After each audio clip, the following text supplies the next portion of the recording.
যে বীরত্ব দেখিয়েছেন তা ইতিহাসের পাতায় স্থান করে দিতে বাধ্য।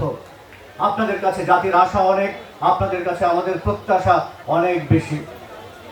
আমাদের সেই স্বপ্ন, আপনারা একটা দুঃস্বপ্ন থেকে আমাদের বাঁচিয়েছেন, একটা নতুন স্বপ্ন দেখার অধিকার আমাদেরকে দিয়েছেন। সেই স্বপ্ন দেখে আজ আমরা কল্পনা করি, আজ আমরা সুখ স্বপ্নে নতুন কিছু রচনা করতে চাই। বাস্তবতাটা হচ্ছে আজকে প্রথম বর্ষপূর্তি। গত একটি বছর আগে এই দিনে আমরা অনেক উৎকণ্ঠা, যে যার অবস্থান থেকে আমরা সর্বোচ্চ পরিমাণে আপনাদের জন্য কাজ করার চেষ্টা করেছি।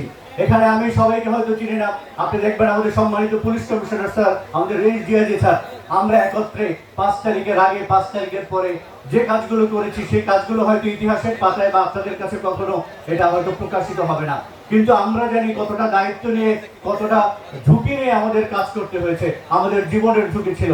এই স্যাররা এই বয়সে যে পরিমাণে ঝুঁকি নিয়েছে, কোনো একদিন হয়তো সময় পেলে আপনাদের সাথে সেই আলোচনায় এই বিষয়গুলো আমরা শেয়ার করব।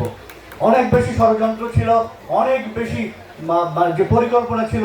সরকার 5 তারিখের পরেও কিন্তু তাদের পরিকল্পনা থেমে থাকেনি, আজকে পর্যন্ত কিন্তু তাদের পরিকল্পনা থেমে নেই। আপনারা কিন্তু ভুলে গিয়েছেন যে তারা কিন্তু গোপনে সংগঠিত হচ্ছে, তাদের হাতে অনেক অর্থ রয়েছে, তাদের অনেক পরিকল্পনা রয়েছে। আপনারা এবং আমরা স্বপ্ন দেখছি, নতুন বাংলাদেশের স্বপ্ন দেখছি। একই সাথে তারা যেভাবে পতাকা খামচে ধরেছিল, এখন এই জাতিকে খামচে ধরার জন্য নতুন নতুন ষড়যন্ত্র করছে। এই মুহূর্তে দল মত থেকে শুরু করে সকলের প্রয়োজন ঐক্য। আপনাদের মধ্যে শুধুমাত্র সামনের আলোই শুধু দেখবেন না, আপনাদের ঐক্যবদ্ধ থাকতে হবে। আপনারা যদি ঐক্যবদ্ধ না থাকেন, এই জাতির ঐক্য, এই জাতির চেতনা ভুলণ্ঠিত হবে।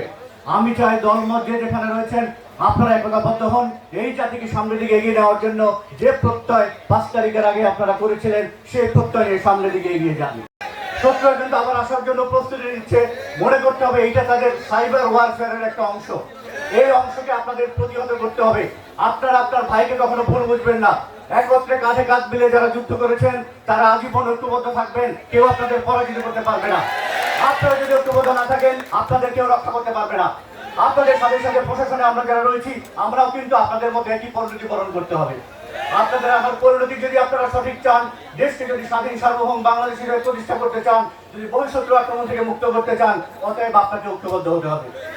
আপনারা তাদেরকে ষড়যন্ত্রকারীদের বলে দিবেন, আবার আসবে না, টাকা আর আসবে না। ধন্যবাদ।